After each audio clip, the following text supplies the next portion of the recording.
Hello and welcome to the Southbound Sports Show. I'm your host, Richie Leahy, here with my co-host, Maddie B.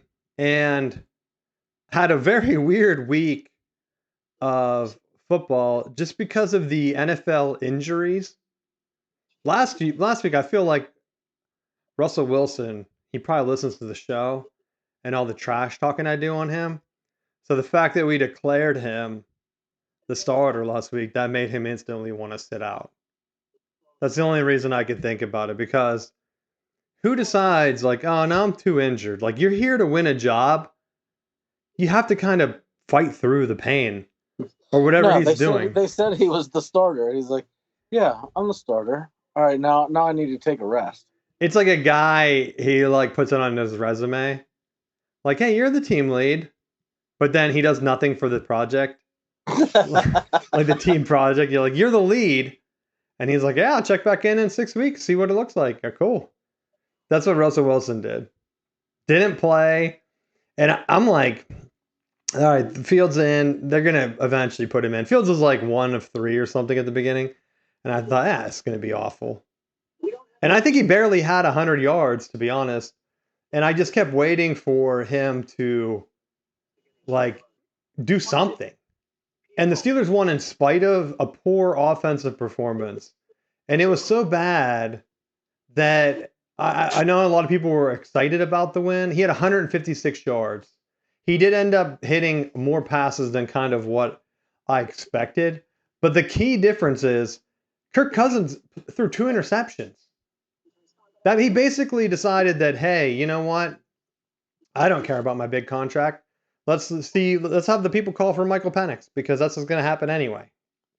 Which my buddy said that he ran into Penix and he noticed that he's a lot shorter than he looks on TV, and what he's listed at is like 6'1" or something like that, 6 foot. And my buddy's like, there's no way he's even close to 6 foot. And he's all upper body. So he said it was like weird meeting him. So I wonder, is that going to be a bad sign? Because he had the knee injuries in college. You can't be skipping leg day, right? You can't skip leg day in the NFL. Unless, I mean, Tom Brady was like a perfect slender man. He wasn't too top heavy, wasn't too leg heavy. Like you see some guys that are just like, he's not like, all right, why your legs so big, bro? You can't be a good quarterback like that. But coming to kind of like Tebow, he's a little too built, and you're kind of suspicious of that. And then he's not that accurate of a thrower. So it's like, all right, I know what my quarterbacks, I want them to look like, and it's more like Tom Brady, like the champ. I want him to look more like a manager at a Taco Bell. Like the Devontae Adams commercials. We don't want you to be too muscular. Well, even Mahomes, he's not jacked, right? I feel like you have to have more flexibility, maybe in quarterbacks, because like even think of all the great quarterbacks. Marino, not ripped on Nutrisystem. Like John Elway, not ripped, kind of sloppy looking, right? There's not like guys that I'd be like, oh, look at that beach bod on that quarterback. I mean, Cam Newton was kind of built, but he never won the Super Bowl. I guess Marino didn't either. But Marino's still in commercials. They're talking like that commercial of him pretending to come back to play. He's too old. Like that must really sting whenever he sees some of these other guys win the Super Bowl, like Trent Dilfer. And he was like, are you serious? Why did I sign with the Dolphins long term? Because some teams are cursed, I guess. I don't know. That's what I watch the Steelers and I'm wondering, hey, what's the offense going to look like? Najee Harris, 20 carries for 70 yards. Oh, that's just what I expected. People like picking on fantasy for that. I just feel like, all right, I feel bad. Sorry, guys. I'm sorry that you expected an offensive production like through the roof. Fields' QBR was 42. But the only thing that, and I was there because this was kind of my thought process with it was like, okay, let's take a look at Najee Harris. With the way that they're designing the offense, like he's going to be the bell cow. Eventually, they're going to get near the end zone, and they're just going to be like, all right, run up the middle, and punch it in. Like if you can get yourself an extra touchdown, like that's a huge swing in your advantage. Like knowing that you're going to get those goal line touches. But now Fields had 14 carries because they need the quarterback to help because the running game isn't there. And that's my concern with Fields. Like, you can't be carrying it 14 times. He's not built like a Cam Newton or someone that could feel like that can take that punishment. Even like a Tebow was more built for, okay, well, I'm not really worried about him getting hurt, right? I'm more worried about him throwing an interception. And so that's where I'm like looking at Fields and his production, and I think, oh my gosh, if he goes out, they can't run. What's Russell Wilson gonna do? Like the offense doesn't make sense, and the Falcons, their whole thing didn't make sense either. The turnovers killed them, and pretty much I think cost them the game. And they just got lucky. Like Fields fumbled it, he recovered it. They didn't lose it. TJ Watt gets a fumble. Like that's just like the Steelers had all the breaks in this game. So I think there's going to be a lot of fool's gold for people that think, okay, we're here. The Steelers, though, didn't score a touchdown, if I remember correctly. They had 18 points. They kicked 6 field goals, right? So it's almost to the point where, all right, this is such an old school Steelers team that I know people joked about, like, oh, it's like Chuck Noll ball. It's like, yeah, just get close, we'll kick a field goal, and then play defense. You can't win like that every week. What are you doing? I'm like, he had just insanity that the offense still can't score, and the Falcons aren't known for defense. That's the one thing they're not known for. So, if anything, just a weird week. Weird week. I felt bad for fantasy owners too, because not just with the Steelers thing with Russell Wilson, but Christian McCaffrey. Once again, a random nagging injury that they pushed on him. They're like, yo, how serious is this? And he's like, oh, if it's the playoffs, I would have played. Because I could play. It's just a calf bothering me. They said it was calf tightness. And then I saw that after people pressed them on it, they changed it to calf sprain. And I thought, yeah, I'm sure they did. Because they were probably thinking, well, we don't need him this first week. And honestly, everyone knows the running back has a shelf life. So why not let him rest a bit and then put him in later? There's no penalty against it, right? And then the Niners, they have rookies coming in, running the ball hard, having success. Like, you're building up depth on your team. Now, the only person that it could hurt, though, is McCaffrey. Because if the backup's doing so well, then at some point they might say, all right, well, you might as well play. Because if you get hurt, we already have this other guy that's doing good without you. Or maybe they just don't play him as much, and fantasy owners get screwed. And I know the NFL owners don't care about fantasy guys. But that's the one reason why I would never touch McCaffrey. Down here at Carolina, everyone was always on. It just seemed like they were tiptoeing around him. Right? Well, and I feel like, you bring up the fantasy point, and there's so many teams that it's hard to determine who the starter is. So, like, even as you're looking at teams, like, is it Zamir White or is it Madison for the Raiders? Is it going to be Warren or is it going to be Harris that's going to get the touches? There's so many teams that they have a 1A, 1B running back by committee type deal that it's hard to determine. Like, there's not many teams that have a clear cut. This is who the starter is going to be, and this is they're going to get their touches. That's why I kept Breece Hall, because I knew he's like their only offense at this point. I mean, the quarterbacks haven't been able to get the ball to anybody. With Aaron Rodgers, it's a little bit different, but he still got his touchdown. He had plenty of looks. He did fumble once, which I was worried that whether they're going to replace him. They were like, no. They come in like the whole time, even down the stretch. And then he was open for some checkdowns. Aaron Rodgers doesn't really check down to the running back, so that kind of hurts me. But they were using him to the point where I thought, if Aaron Rodgers gets hurt again, I don't think I have to worry about Breece Hall. As long as Breece Hall stays healthy, he's going to be my number one. It was so bad, and he was on the field so much, that even the ESPN production, like I guess he's up against a tough defense this week, that his projection went up like 3 points because they were like, oh, they're using him the entire time. Where I started the Broncos running back, they were supposed to use him like that, and then they didn't. And it's like, short leash, I got to pull you. I had the Commanders guy, but I wasn't sure how much they were going to use Eckler.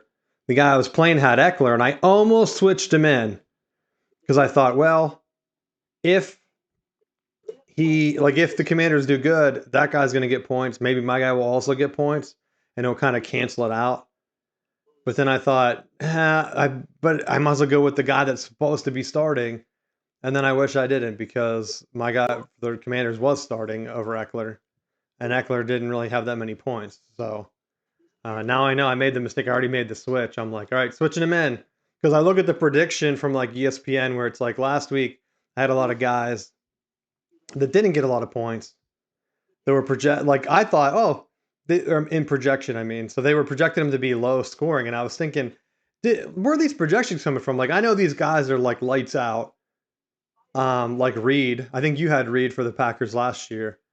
I thought they focus on him so much in the offense where they give so many. If you watch a game, I don't think a lot of casuals know this, but in the NFL, they specifically call plays to certain players to try to get them hot. And they use Reed on that, like they have end arounds for him. They have like little specific like design slants and things where they try to get him the ball in space just to see if something happens. And so just watching him do that, he had a running touchdown like almost immediately in the game on one of those reverses. And then or maybe it was just a jet sweep. I can't remember what the play was. And then they also had him long. He also had another one, I think, called back. So he could have had 3 in the game. And I thought, yeah, he should be the number one guy. They keep putting it on Watson, but I'm like, Watson's kind of a home run guy. I would rather, in our league's PPR, so for people that are listening, if you haven't listened for a long time, PPR advice might be a little bit different.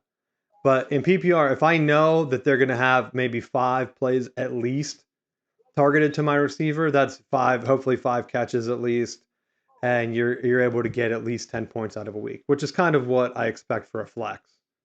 And my other flex was Xavier Worthy, which again, he blew me away. I think he did the same thing. I think it was, maybe I'm thinking of him and not Reed. He scored on a running play too, I think. And I thought, this is unbelievable. They're just going to do the same thing. They're going to make sure he gets the ball multiple times a game. The only one that really screwed me was Marvin Harrison Jr. And my thoughts on it, because for some reason I had that game, so I watched a good bit of it. I don't think Kyler Murray likes him, which is a very big key because they specifically ran plays that were supposed to be for Marvin Harrison Jr., and he was open in a good bit of them based on the replays they showed. Murray looked at him for like 2 seconds and then was constantly throwing to someone else. Even at the end of the game, they were going for the win. Harrison breaks wide open, and they were like, Murray just didn't see him. I'm like, yeah, because he's not looking at him. He's not looking at him. Now, maybe something will happen, but I wonder if all the off-field stuff where like they were suing fanatics and like doing all this me stuff, that has to rub teams and players the wrong way. So if they think, yeah, you're going to come in here and be a superstar, how can you be a superstar if we're not giving you the ball? Like they can call so many plays to him, but if Murray just decides to scramble out of the pocket and then throw to someone else, it doesn't matter. It doesn't matter. And it was so much that I saw a lot of like the fantasy guys losing their minds. Like ESPN's predictions, they're like, how is he not getting any more looks? I'm like, yeah, the locker room seems like they don't like him. You can see it on TV. So that's probably my worst pick right now. Maybe things will change, but if you're not a humble guy or whatever, is what it seems like, based on his off the field stuff going into the season, and then based off what I saw on Sunday, and I know it's only one game, but I don't think the team would risk a chance to win the game on a wide open fade if it wasn't like some weird locker room strife. I really don't. How do you not look at your number one guy? Right? Aaron Rodgers would have thrown that in the triple coverage to him. Like if that was Devontae Adams, he would have threw that in the triple coverage. But it was so bad that like I was honestly thinking, all right, all he has to do is like make at least a couple more catches. He can get me 5 points. He got 1 point for me in PPR. If you didn't have PPR, he got you 0 points. Because I think his catch was for like 4 yards. So unless you're doing, then he got you what, 0.4 if you're doing per yard? 0.4, great. Awesome production for a guy that people were bidding up high because they saw the hype. And a lot of it was media based. And he didn't seem like a guy like that at Ohio State. I mean, I guess maybe. I think some of it's like his dad, right? And his dad didn't seem like he had off the field issues too. So maybe it's like a thing where, yeah, they're bringing him in. Eventually, the team's coaches are going to tell Murray, like, bro, you cost us the game. How did you not even look at him, right? So now I'm worried. Like, should I bench the tight end? Because I'm so worried now that Murray's going to the coaches are going to be in his ear because they kept showing replays throughout the game of how open Harrison was on a couple plays that they're going to watch that in the film room. Coach is going to tell him like, yo, you should be looking at Harrison Jr. Right? So 2 things are going to happen or could happen. He's either just going to keep ignoring him and I don't know what they would do at that point. Or he starts looking at him and then that's to the detriment of the other players. But I mean, the other guy, whoever he kept throwing to, I'm going to look it up real quick because I didn't know him. It looked like he was like the 3rd option on that team. And I thought, man, why does he keep just looking at this dude all the way down the field? You would think that he would have tried to spread it around. But I mean, when you're comfortable with someone, you go for it. And that's what he was trying to do.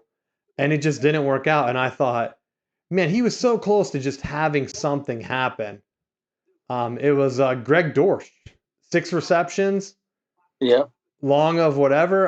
It was like kind of crazy. He did hit McBride enough. Like they didn't have any like big time plays, but Marvin Harrison Jr. was only targeted 3 times in that game.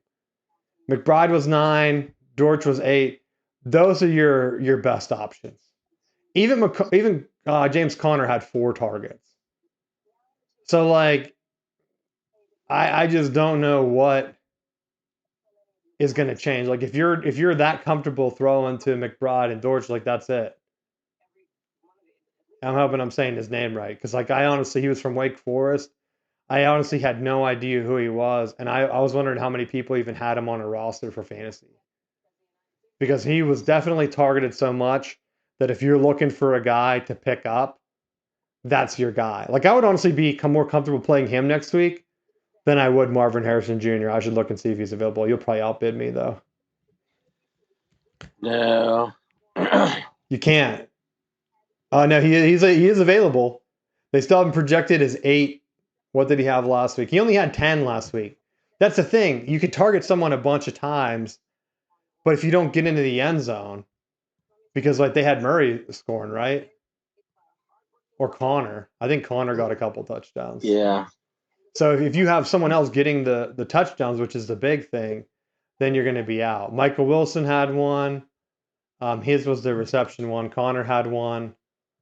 And then I guess that was it. They only had what, 2? How many field goals they have? 38 field goals? No. I don't know what happened. Maybe they scored on defense. I don't know. I missed part of that game because I was like trying to rest up, getting tired. But I don't know. It's early. They played the Bills. You would think the Bills are going to be good. I'm still not sold on them. So the Cardinals have to play the Rams. And that's one where it's like, man, I need to find someone else to play at wide receiver. I'll probably bench him, and then what will happen is he'll score 3 touchdowns. And everything I just said right now will be like a big lie. I don't know what would I bet on? Christian McCaffrey coming back next week or Marvin Harrison scoring a touchdown? What would you bet on? My money's on Harrison. I got to go with Harrison. I really need Murray to find his groove. Was there? Oh yeah, I mean that's my thing though. Like he had time and he looked comfortable. That's what I was like just mind boggled at. Sometimes it just looked like and he wasn't like he was staring down the receiver because it was pretty clear they were trying to get Harrison involved, and it just was almost like, yeah, I saw you for a minute. And they have no other like real options other than McBride as like a known solid guy that's been putting up production for them. I mean, even Connor, like that's the one thing. It's like, yeah, you should pick up. Was Benson like the Florida State running back? Because I think he had a catch, right? Isn't that who they drafted? I think. I think he played at Florida State, right? Maybe I'm thinking of someone else. Unless he played it, I'm gonna look it up. Because that's the one guy that they were like, oh, okay, what's he gonna do long term? Yeah, he played at Florida State. He was from Oregon. That's why I was getting confused. He was one of the transfer guys. You know, Florida State just takes those mercenaries for a year or two. So Benson was there. He's like the bigger power guy. I always thought. I think he's big. He's 6 foot, 260 pounds. So maybe not that big. I was just thinking that maybe they would have that type of power that they could run through. But he didn't play that much either. And I always think like he was explosive at Florida State. I just think like they're easing him in with having Connor there established. That I thought on the cheap for fantasy, I thought he would be a good pickup just because Connor always ends up getting banged up somewhere along the way. That I thought he would be a good guy to stash on the bench, and as the season progresses, if he flashes the potential that he had at Florida State, I thought that would be a really good complementary player for them. Yeah, that's the one thing that I was looking at. Have some guy that you need to have if you have an injury or something, because that's the one thing that right now with like a McCaffrey or even who's the other running back that I'm thinking of? I don't know. It'll come to me. But like when you have someone that could easily be injured, and then having their backup that you're just waiting for to come in, because even my guy Derrick Henry came out. He did fairly well for the Ravens, because that was one that was like, oh, you're gonna get a guy on like his whatever team, and here he is. He's not gonna be able to stay healthy. But I'm thinking of Saquon is the other one. Saquon had such a big game. If he gets injured though, then you're gonna they're just gonna keep feeding Saquon, where he had so many touches and like receptions and weird things where all it takes is one injury just because he's being used so much. And so these running backs, yeah, they're putting up big points, but that's what would scare me is if your entire team is based on one guy. Man, if something happens, you're going to be in for a world of trouble. When I look too, like with the way that our league is structured, I feel like you do have a certain allotment of funds that you can put towards free agents. There's always every year a couple players that a running back goes down, and then you're getting like the way that you had Breece Hall, like injuries happen, and then all of a sudden he's thrust into that starting role, and now you can really ride that player through the playoffs because there's so many the other teams get players banged up, and you can ride that replacement guy straight through the playoffs. Well, that's what I'm looking at here. They have how many guys? A lot of the top scorers were available on the waivers. I mean, like Boswell. I think he looks like he tied Moody for the most points as a kicker. And then some other ones like Lazard, which if he stays healthy and Aaron Rodgers stays healthy, that might be a good hookup just because. It just depends if they're going to have the opportunity to kind of play him. So at least in our league, there are a couple. Isaiah Likely, was he the top tight end? He's even available. Because a lot of people don't know, hey, what's going to happen? I wonder how many of these guys are going to get bids from like the overactive members where they're like, we're going to pick up a guy that had an awesome first week. And then they never get heard of again. Like Derek Carr had an awesome week. Yeah, didn't you play Carolina, bro? Now you're playing Dallas next week. Like I could see his points go down to like 10 or something. just because they looked so good. Dallas did. But I never know what to take with some of these teams. It's just crazy. But I don't know. Any other NFL things that stood out to you?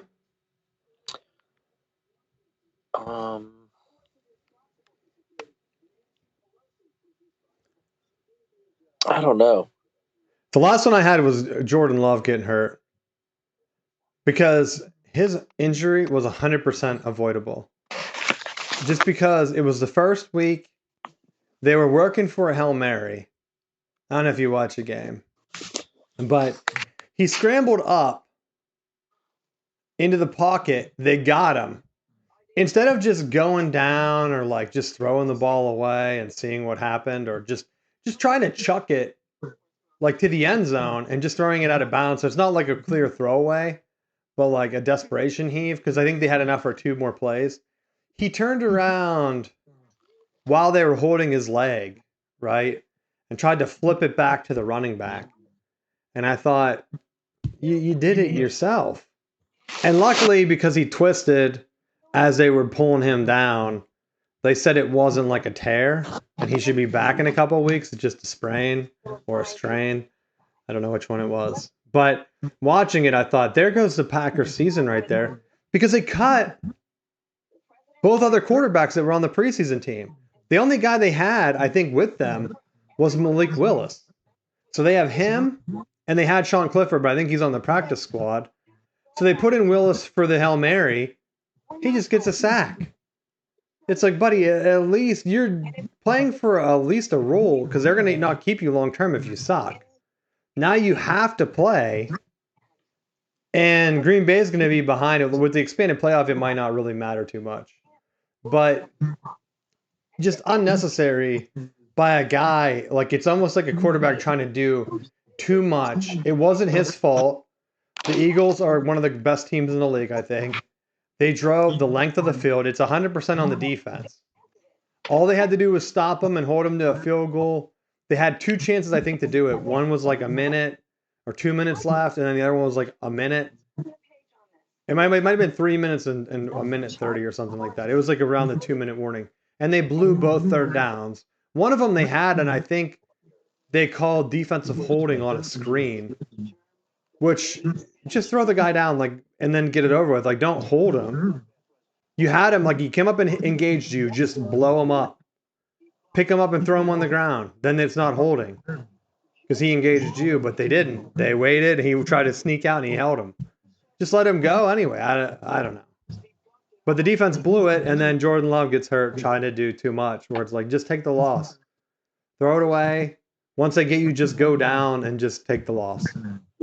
That was my thought on the entire thing. Like, let's go ahead and just see what happens. But too much, trying to do too much, and I think that's why a lot of these guys don't have long-term careers.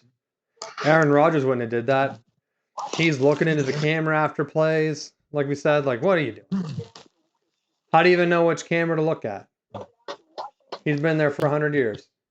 That's how you know how you last in the league. But I think that's all the NFL stuff I have. Anything else you want to talk about? No, because I'll be honest. As far as the NFL stuff, I caught little glimpses of some of the games and really ended up following more from the fantasy tracker, because I had my flag game on Sunday. It was our only home game this season. You only had one home game?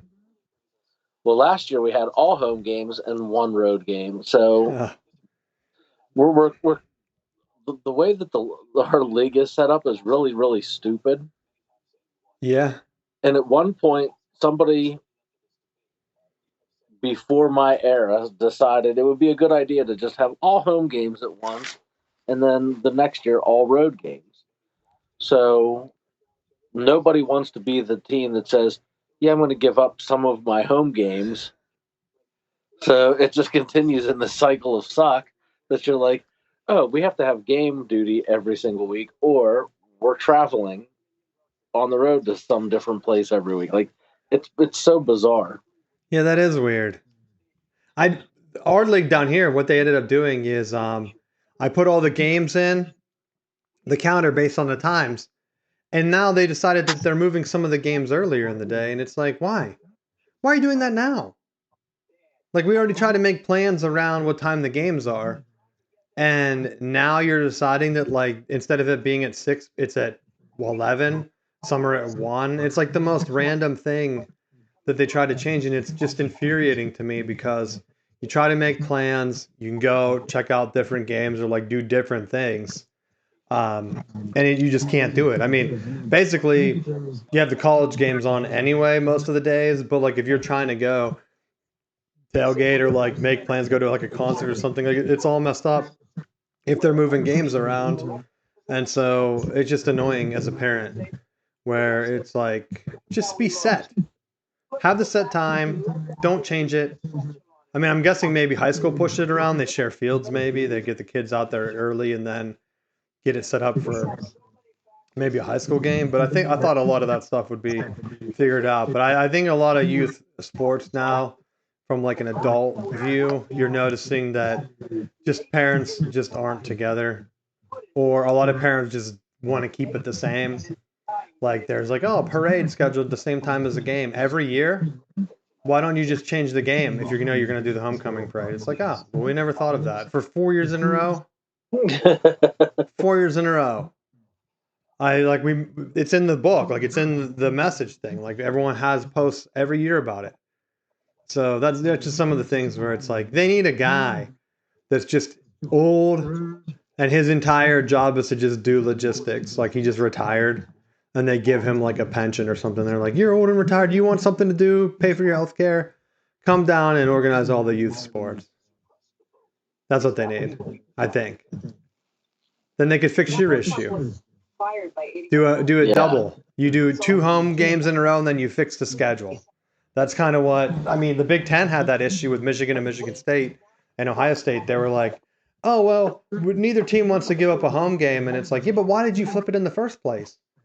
Oh, well, we needed to for TV. It's like, oh, if TV wants it, all that was okay. But now you can't flip it back because of reasons. And then finally, when they expanded this year, I think it finally flipped back where Michigan has to go to Ohio State, but at least they get Michigan State at home.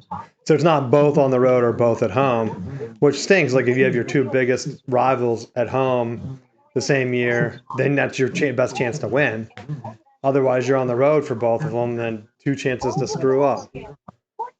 That's my rant. But let's move into college now. Thankfully, Notre Dame choked again to save Michigan's embarrassing weekend. Because my big thing now is, for years, last year, everyone on the playoff committee hyped against Michigan's schedule. Oh, this schedule's weak. Oh, this schedule's weak. Like, their only big wins are going to be Penn State and Ohio State.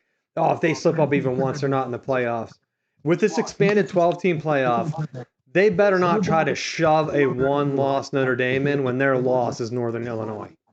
If there's another 1-loss team, even from a smaller conference, or hell, if there's another undefeated smaller conference team, they 100% should get in over Notre Dame. You lost at home to a team you were favored over like 28 points? How? And that's a Freeman special.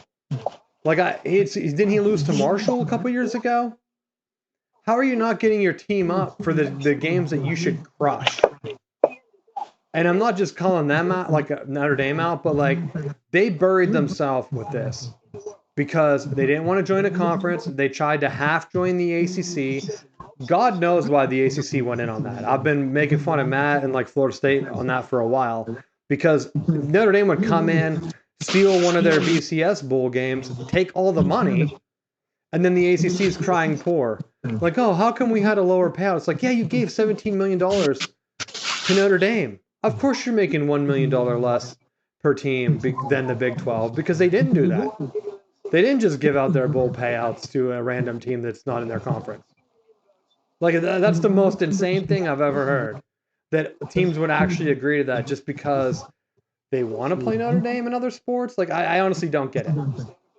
Have them come in, because if Notre Dame tried to deal with the Big Ten, I'd be writing a letter, bro. I don't think letters work anymore, but I'd write a handwritten letter to the Big Ten commissioner and telling them, hell no. kind of like we were joking about Friday night college games, right? Michigan's AD again came out last week and reaffirmed. He said, "We're not playing a Friday night game. I don't care. Like, we're just not doing it. You can schedule it. We just won't show up." And then you know what? They're not going to schedule it because they know that, like, if high school football is sacred in the state of Michigan and they need it to keep the recruits coming, then don't play on Friday night. And I 100% understand it. It's tougher to get crowds in. These other schools are all shrinking their stadiums. Michigan hasn't been doing that. You need to have the logistics for 100,000 people to come on Friday when a lot of their kids are playing high school games. Like, it's just not going to happen. So at some point, the TVs and the networks have to stop trying to go over the top. And with the Notre Dame stuff, they're bending over backwards for them, trying to make a schedule that's just, okay, it might have been tougher when the ACC was smaller and you could guarantee that you had at least maybe a Clemson and a Florida State every year. But now, with the ACC being so big, it's hard for them to pick and choose and say, oh, you know what, this year we need like a Clemson on there or a Florida State. And they did it themselves because they went out, they canceled the Michigan game, they canceled the other Big Ten engagements because they were getting too tough. If you're losing to Michigan every year, you're not going to be making the playoffs. So they decided, oh, you know who we're going to keep? We're going to keep Purdue. Awesome. That's the Big Ten game that Notre Dame kept on the schedule. I mean, I guess you can count USC now, but that agreement was made a long time ago. Guess what? They don't play Michigan State. They don't play Michigan anymore. Huh. I wonder why. The two teams that were beating them, when D'Antonio was there, they were losing to Michigan State. And then when Harbaugh got there, they were losing to Michigan. I mean, they even lost to Brady Hoke. So, like, what are they doing? I mean, I was at the game. They lost to Brady Hoke twice under the lights. So, of course they canceled in the middle of that. I think they canceled when Brady Hoke was still there. That's when they canceled the schedule. Because if you lose to Brady Hoke, Michigan, you're not getting in the playoff. Notre Dame canceled it. Now, their best game that they had left was Louisville and Florida State. Guess what? Florida State loses, and then that's it. Their only tough game right now. I mean, I would still count Florida State. Honestly, Florida State is at home. It's a night game. Or no, it's not. Florida State. They're at home against Florida State. But I would say that Florida State should beat them. I mean, Florida State struggled with Riley Leonard last year, but Notre Dame did not look special. I just don't know how much I trust Florida State right now. Just on talent alone. It's going to come down to USC. If USC knocks them out, that would be glorious. Because I think a lot of people were just penciling Notre Dame in all offseason. And then when they beat A&M, people were even penciling them in even harder. I saw some people had them ranked as high as 5. And I thought, how could you watch that team and think this is the 5th best team in the country? I think we talked about it on the show. I said it's supposed to be the best team. And a lot of people, they would write their blurb on why they voted Notre Dame so high. And the blurb said nothing about the team talent. It just said, easy schedule. I don't see them losing more than 2 games. It's like, okay, then how are they the 5th best team? How is that different than a Liberty or whatever? Because the Liberty didn't say that. Oh, easy-ass schedule. Might have ranked them number 3. They're probably going to go undefeated, right? They just give Notre Dame the benefit of the doubt. And that's it. Keep losing the big games. They're not even big games they're losing. It's embarrassing. Like, I was trying to think back. Harbaugh was at Michigan for like 9 years. You know how many like non-Big Ten, like big games that we lost with him? Like 0. Maybe Utah that first year. I don't remember him ever losing to like a Marshall or a Northern Illinois. Could you imagine? Because with that much talent, you shouldn't do that game. That I have nothing else to say, like, in defense of them. The fact that they dropped so far, and then it was even funny that people were ranking Northern Illinois. How long do you think that's going to last? That was their mental gymnastics. They're like, well, I still like Notre Dame's because their schedule is so easy. I guess I have to rank Northern Illinois. And then Northern Illinois comes in at ranked 25 on the AP because of that. Notre Dame, the team they just beat at home, nonetheless, ranked 18th. How? How the hell do you justify that? Well, because they were unranked before, and then you want to, like, and this is one of my frustrations with the poll, is that then you make it look like it's not quite so bad. So, well, when you look 2-3 weeks from now, as long as Northern Illinois doesn't have a terrible hang, it's like, well, Northern Illinois was ranked at one point of the season. Yeah, because you overinflated them because they knocked off single-digit ranked Notre Dame. Like, it doesn't help you. I know. That's what's crazy to me because they have them ranked, but for whatever reason, they ranked Kansas heading into the year. Right? They're like, Kansas, they're going to be it. I didn't see it. I like their coach. If Michigan has an opening, I would love for us to get him. But they lose to Illinois, and then they didn't even get ranked. Like, Illinois didn't get ranked. So they obviously didn't trust Kansas. It was almost like we need to rank someone other than Big Ten and SEC schools. Actually, they have no problem ranking SEC schools. They'd probably rank all of them if they could. Right? But they're like, we only have a max of like 4 or 5 Big Ten schools on here. We already have too many. Sorry, Illinois. We can't put you in there. And I get it, maybe because the Big Ten just doesn't have the top end power, but they have the reigning national champs. They have Ohio State that's always loaded. I sent you a graphic that people were putting together. It was like all of like the top wins and how many championships. And Ohio State is like as successful as Alabama without the championships. They just have one in like the past decade, but they have like the second most wins. So kind of funny that the Big Ten, their bell cow, can't get it done. If Ohio State would have maybe won 3 championships, throw in the Michigan one, then I think things would be a little bit more balanced. But whenever you have a team that the Big Ten hypes up as the best, and they just don't win the championship. And then with a 12-team playoff, I don't think Ohio State is miraculously going to start winning more championships. Do you? I don't know. Like, the reason they weren't winning them, they were in the BCS championship game. Oh, here's a Florida crushing you. Oh, here's a whatever team. Like, I think they lost to the SEC team like 2 or 3 times in the championship by like not even close games. They were getting thrashed. And so that's when I think a lot of the disrespect of the Big Ten started, because the SEC hype started where it's like, oh, we're playing the best of the Big Ten in Ohio State, and we're killing them. And it's not even close. Like, they shouldn't even be on the same field. And I don't blame them. And then Urban got there. They beat Bama, finally won. And then Michigan wins last year. And the same time Michigan beating Bama and then won the national championship, both Ohio State and Penn State are both losing to SEC opponents in their bowl games.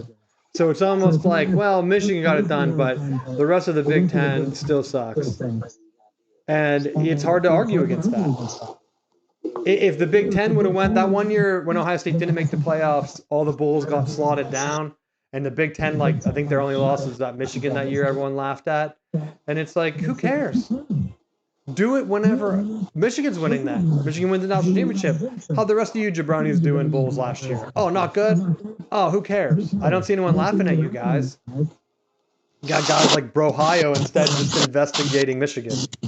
Well, but I feel like you can't even really look at what's your bowl record, because for a lot of these bowl games, if you have potential prospects for the NFL draft, as soon as you realize you're not in the playoffs, those guys are like, all right, I'm getting ready for the draft. I'll see you later. And they're not playing. So then you get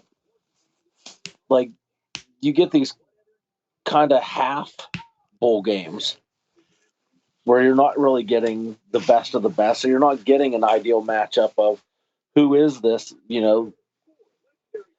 the same hypothetical Notre Dame team that you're watching right now isn't going to be the same Notre Dame team that's going to be there for their bowl game. It'll be completely different. And some of that has to be on coaching, though, because, like, Georgia has most of their team playing in their bowl game. How is that possible? They're playing a meaningless game.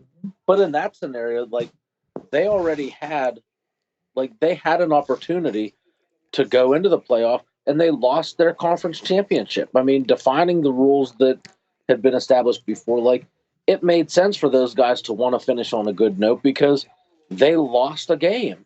They lost a regular season game that should have, had they won their conference championship, they would have been in the playoffs. It would have been a no-brainer. That's the most infuriating thing whenever I see a Georgia fan and they're like, oh, Michigan got lucky last year. We would have been the true champs. It's like, well, we did beat the SEC champ. And they're like, well, we killed Florida State. It's like, you beat a team with a third string QB? Like, how's that a brag? Like, what are you talking about? We beat the team you guys lost to. And then who cares if you beat up on Florida State? Their guys didn't even play. And then they just go over, dude. They get so mad at it. It's unbelievable. It's like they still are bad because Bama beat them. They've never beat Bama like both times. They beat Bama after they had already lost to them. Like they didn't win the SEC championship the year they won the national championship. The second year they did, but they didn't play. They didn't beat Bama. They beat LSU, I think, right? So they have like a weird thing where you can really dig at a Georgia fan by bringing up the Bama thing. Like, do you guys really even beat Bama? It could be a mythical national championship you guys are claiming for all I know. You guys almost lost to Ohio State that year. I missed a field goal. I count that as a loss. I'm sorry. I don't care if you guys beat up on TCU. Must be like it really eats them up. Just in case you run into any Georgia fans. Well, and that's where I look at like with the way this college football season is playing. Like, there's so many random things that have happened already. I mean, even looking at for as hyped up as Deion Sanders had Colorado and saying they brought in another batch of offensive linemen and how they're supposedly gonna be contenders.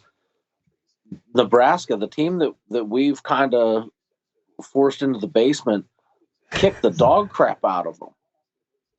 Like it was like, where's this Nebraska team been? Like they've been trying to hype them up for 25 years now, and it's like they finally came to fruition. And see, that's what I was so I've been looking at it because Michigan lost to Texas.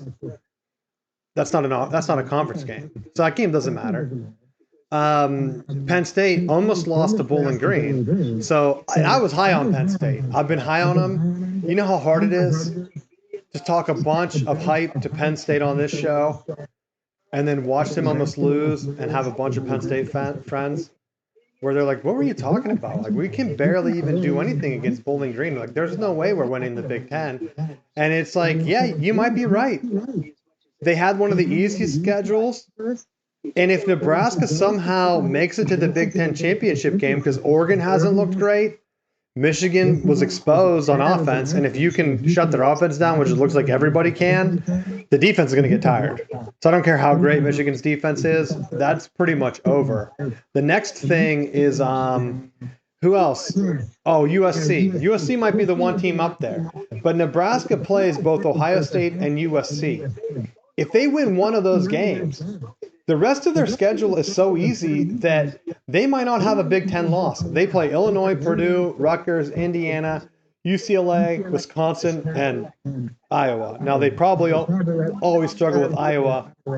Iowa just lost to Iowa State in a game that they shouldn't have lost. But maybe that's the turning point. Nebraska can get through. If you can make it through with one loss, maybe my scenario a couple weeks ago where I said, like, you could in theory have like a one-loss Penn State, Ohio State, Michigan, and Oregon. Maybe it's like a random team. Maybe it's what if you have a one-loss Nebraska, Penn State, Iowa, and Ohio State? Like, what do they do? That's not even like a good combo of teams that could happen because I think Iowa's schedule is just kind of as bad. Where, okay, if you're avoiding like the Michigan of the conference, and then you're Iowa, you play at Ohio State, that's your only tough game till Nebraska, you could very easily be one loss. Like, it'd be very fitting for Nebraska to just win out, be upset Ohio State, upset USC, and then lose to Iowa. And then have Iowa be in the conference championship. That'd be the most Nebraska thing in recent times. Where it's like, yeah, we beat Ohio State. Can you imagine? And then it's like, now we lost to Iowa, though. We're out. It's like, I made fun of Ohio State's schedule, but now it's looking like with Nebraska being ranked, they have to play Iowa, which should have been ranked if they didn't fall off. They're looking like they might have a tougher schedule. Ohio State still has so much talent, though, that. But see, it's to me, it's too early to tell, and this is one of the things within that Power 2 bracket that I don't like is that you have this format where one team beats on, and then all of a sudden they fly up in the polls. Like every year, Lane Kiffin and Ole Miss, they're within smelling distance of the top 10, and they end up with 3 losses because of no defense. And it's like, how many times in a row can Ole Miss be ranked? Just like, how many times are you going to push like Purdue and putting them up or Iowa up there before they inevitably fall off the face of the planet? Well, Missouri's been up there. Their schedule is just as weak.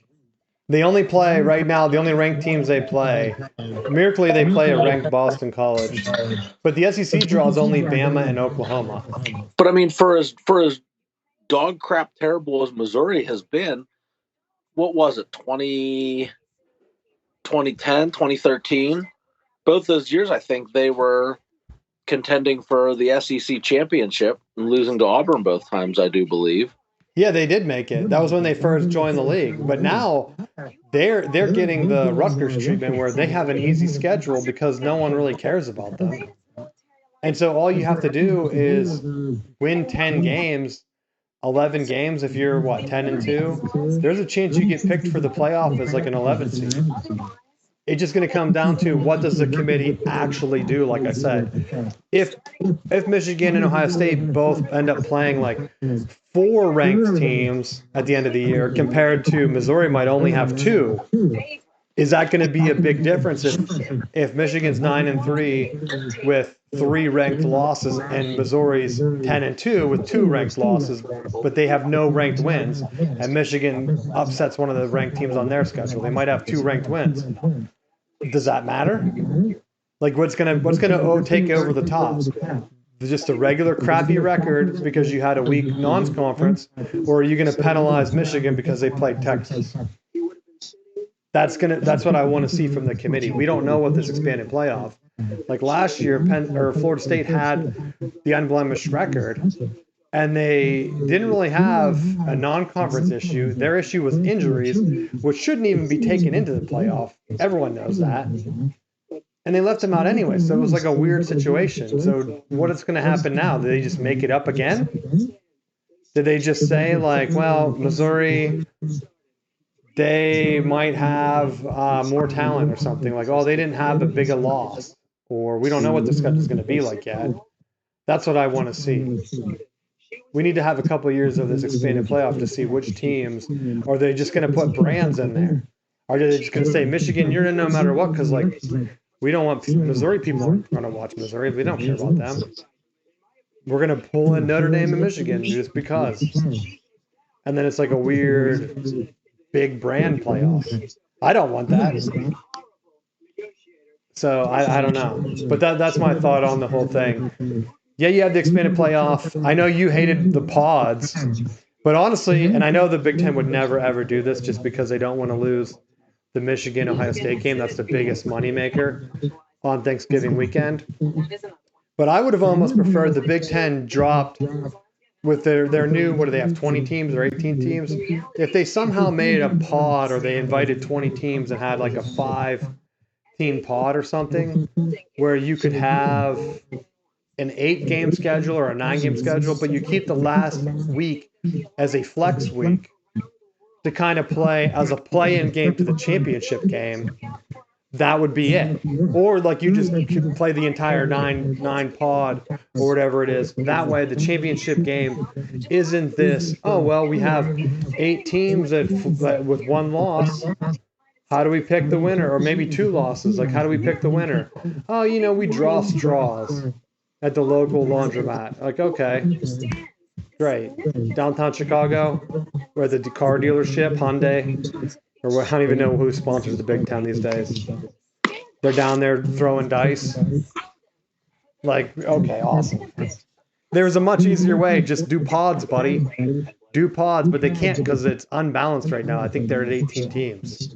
You'd have to do 6 and have 3 divisions, and it's going to be too weird. How do you decide which 2 division leaders gets into the championship game if they don't play everybody? That's the issue right now. But Major League Baseball had uneven divisions, didn't they, for a while? Didn't the Central have like 5 or 6 teams and the other ones only had 4? Yeah, I believe so. Because the one side, the AL or the NL, then they switched the one team over. And I thought, like, how many years did it take for them to realize, like, yeah, no, this just makes sense, and we actually own the league, so we can do whatever we want, right? Like in college, like they can't do that. But if they wanted to do like pods where it's like 5, 5, 5, 6, or something like, I guess it'd be 4, 4, 4, and then a couple of them would have 5 teams. Like, okay, do that.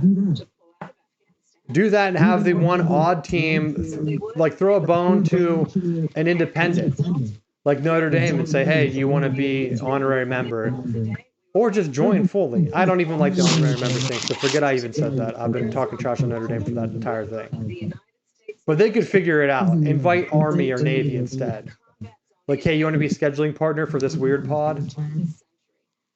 America, the best. And then they're like, okay, yeah, we'll do it. That's what I would push. But yeah, Michigan got killed.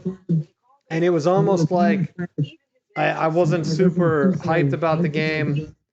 I didn't really talk it up on the show because I had a bad feeling that the way Harbaugh left things at the end of last year, they went ahead and they waited too long. And I know he brought a national championship, so I'm not even angry. I would rather have, people ask me, would you rather have the championship or would you rather have had a good, easy transition? It's like, buddy, if you're not picking the championship, you're insane. You know how many teams have won the championship? Not that many in the past decade. Even the big heavy hitters like Ohio State and Michigan have won it the exact same amount since the playoffs started. Florida State hasn't even won it since the playoffs started. Miami haven't won it. Nebraska hasn't won it. Like, you take the playoff national championship, and then you worry about rebuilding the team later. But waiting until after he interviewed with the NFL teams hurt. I wasn't 100% sold on Sharon Moore. Now he has some adversity. Let's see how good of a coach he is. Texas is a great team. I've been saying all along that they should be one of the top teams. I was surprised that they had them ranked so low because normally in college, if you have a great returning quarterback like Quinn Ewers, I think Quinn Ewers is the best quarterback in college. People say it's the Georgia quarterback. I honestly didn't see that last year. He got outdueled by Milroe. I don't think Milroe's the most accurate, best quarterback in college. They hyped up Colorado's kid, Deion Sanders' kid. He threw a pick 6 against Nebraska from his own end zone. That was insane. Quinn Ewers doesn't throw that.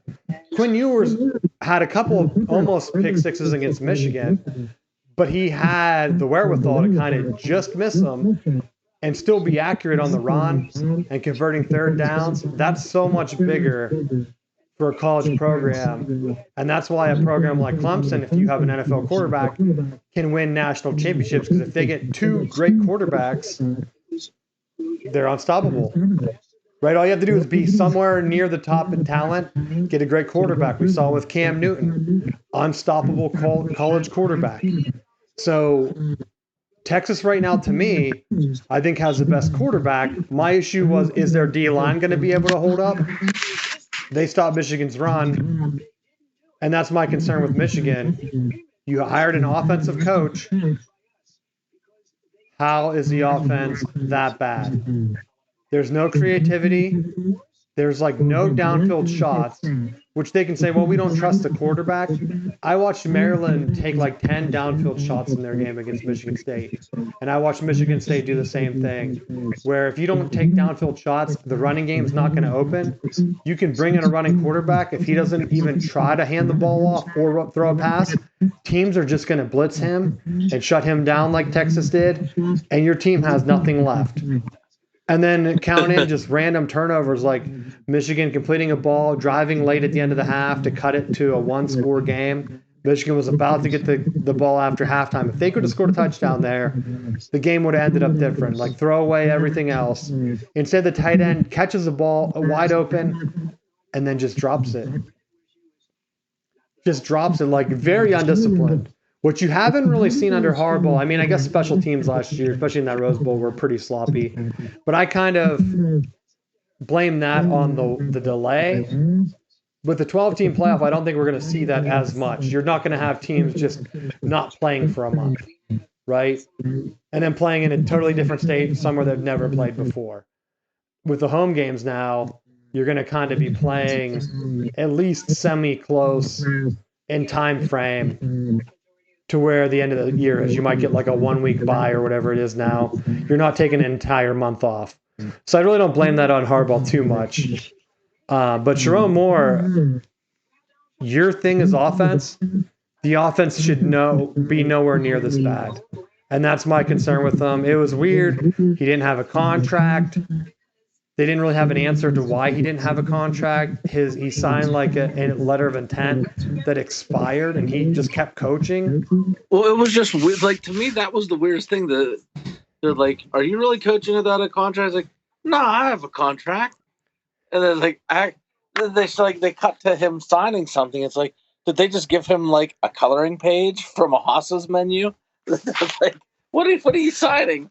Yeah, he just like, I don't even know if he signed the full contract yet because I don't think it came out yet, but they were like, yeah, we're signing him to a contract. It's like, you can keep signing it. And it made me think that they're waiting because he was named in that NCAA investigation.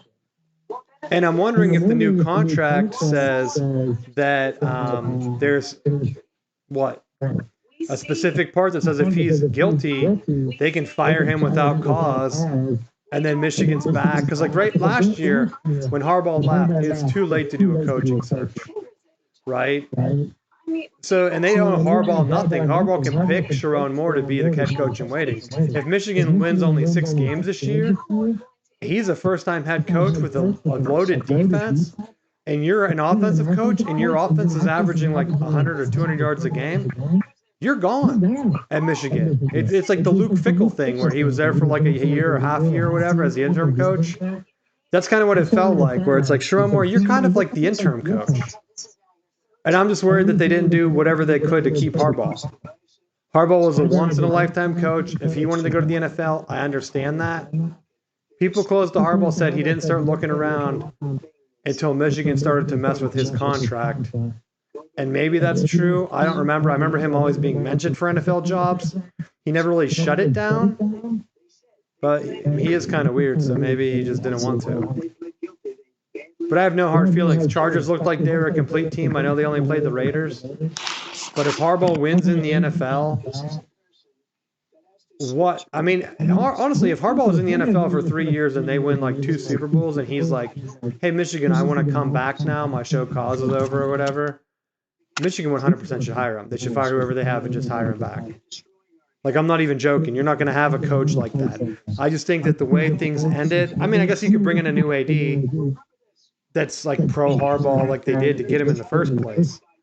That would be one thing. But I think at this point, I wouldn't be surprised at the end of the year if Sharon Moore's kind of just steps away and does like a Ryan Day and it's like, hey, you know what? I'm going to bring in so-and-so to be the offensive coach. And Michigan's going to start to – they have to kind of open things up a bit.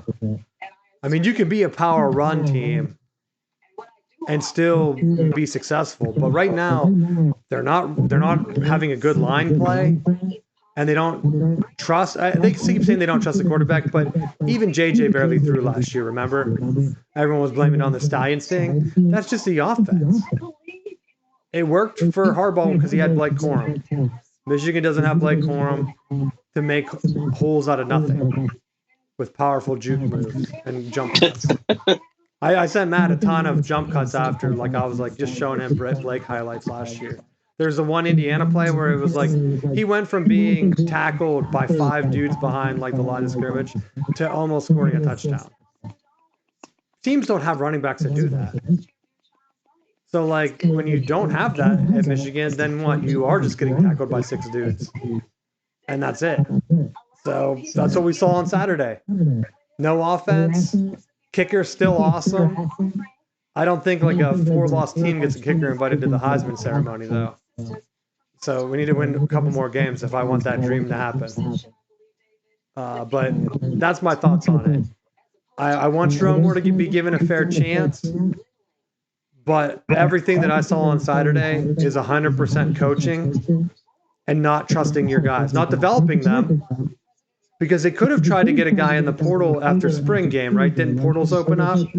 If you didn't trust your quarterbacks, you could have at least tried to bring in someone else to compete. Hell, Ohio State was bringing in like every quarterback known to man. I think them losing Kyle McCord is probably going to haunt them more than anything, because if Syracuse keeps winning with McCord, hell, they could win the ACC. It'd be hilarious if Syracuse somehow ousted Ohio State from the playoffs with Kyle McCord. I'm sure he would love to do it. It'd be a weird, like, Bizarro World thing if Syracuse made the Final Four with an Ohio State quarterback. I don't think they have the talent elsewhere. But that's my thoughts on the college weekend. A lot of teams played bad. You can always bounce back. Michigan has an easy game this week. Tennessee killed NC State. I saw a lot of SEC fans like overreacting to that. NC State didn't look good the first week. They brought in a transfer quarterback. He hasn't fit the system. That's the danger of bringing in a transfer quarterback. If you don't have the offense, guess what? Your defense gets tired and you give up 30 to 40 points. We saw it from NC State, saw it from Michigan. Saw Notre Dame give up points to Northern Illinois and then blame it on hype. Yeah, okay. That's my final thought. Michigan did have some former players. I don't know if I mentioned this earlier.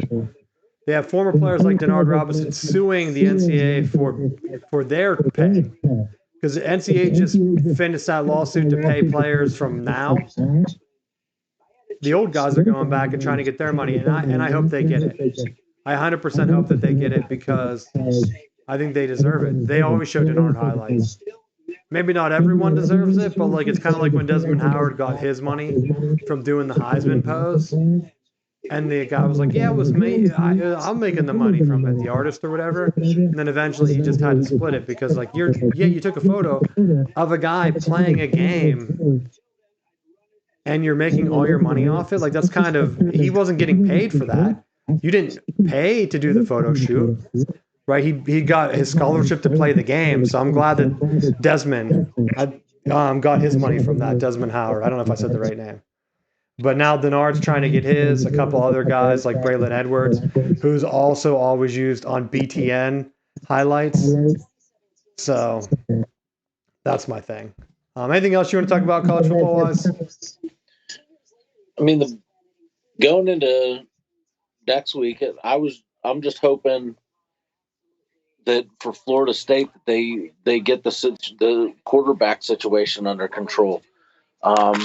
I thought that they were going to be able to use more design quarterback runs with DJ. He kind of just has that similar deer in headlights look that Jordan Travis had at times, where I felt like with Jordan Travis, he was athletic enough that I wanted to see him run more. With the way that they designed their gap schemes, I felt like, oh, this would be a natural fit to read defenders and, you know, kind of cover some of those blemishes, get yourselves into some manageable situations and be able to move the ball. And I think right now that's one of the things that's hurting them is they're forcing balls. They got guys dropping passes. So hopefully it was a focus issue. And with having this week off to be able to get back to some fundamentals, that they come out strong and they start getting that chip back on their shoulder and playing hard again. That's the one thing with quarterbacks, you don't know how they're going to kind of fit in. And having a guy with experience, you hope they don't have the deer in headlights look.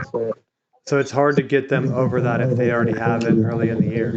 But we do need Florida State to beat Notre Dame. So